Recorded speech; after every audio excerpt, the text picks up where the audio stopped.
dret a un habitatge on sentir-se segur, una llar que ens aporti benestar, un lloc on tinguem intimitat, o un indret on trobem felicitat.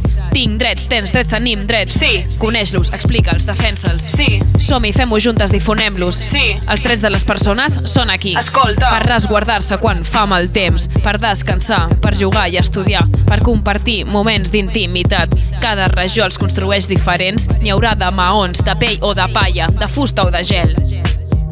Siguin com siguin, han de ser una llar.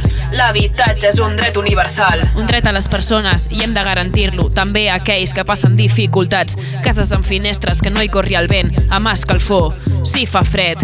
Cases amb aigua i clavegueram, il·luminades amb serveis bàsics. Tots, totes, tothom té dret a un habitatge que sigui la nostra llar.